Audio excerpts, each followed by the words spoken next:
Well, hello everyone, and welcome back to another daily devotion. I'm Pastor Roy here at Woodlawn Christian Church, and we do these devotions Monday through Friday of every week. And this one we are putting together for Friday of July 29th of 2022. This will be our last devotion for the month of July. It's also our last devotion for the 23rd chapter of Matthew.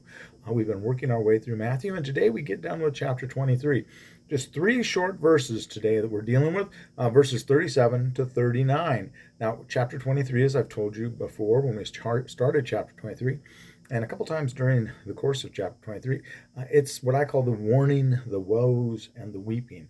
Now, we have between 7 and 8 woes, depending on the translation you're working with. But here today, we're dealing with the weeping. Jesus is God is sad. He is sad as he looks down on Jerusalem.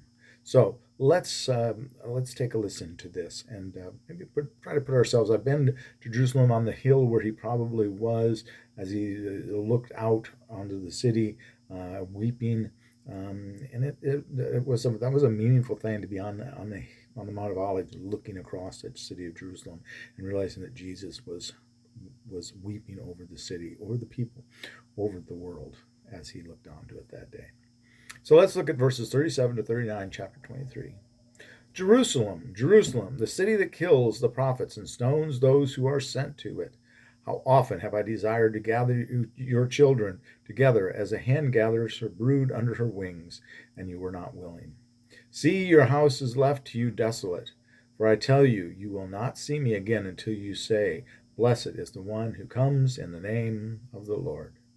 Now, throughout this, Jesus has been talking about, throughout this chapter and another place in Matthew, about how they mistreat the prophets and those that God has sent to them. And we dealt with that yesterday, actually, in the last couple of days.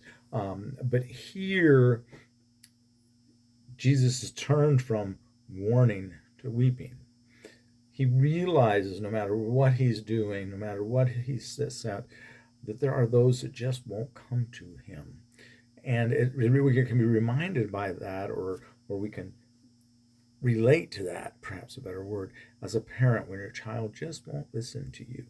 And if you've ever been in that situation, it's really a difficult, heart-rending, heartbreaking situation.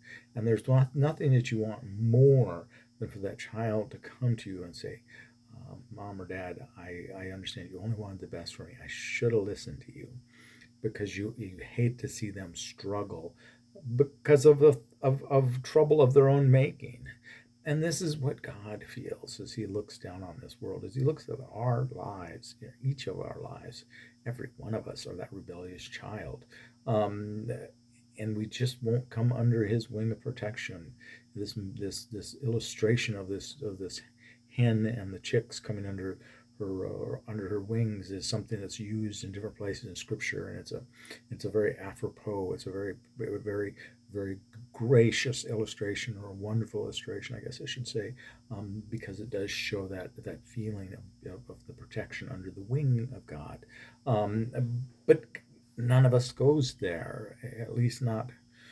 At least part of our time in our lives we spend away from that because we rebel. I think all of us do at some point. Some of us spend much more time under the wing of God than others. Some of us do a pretty good job of being out from under protection and taking the hail of the world, if we look at it as like being out in a hailstorm or something. And if we would just get under the wings of God, we wouldn't be getting our heads beat up nearly so bad.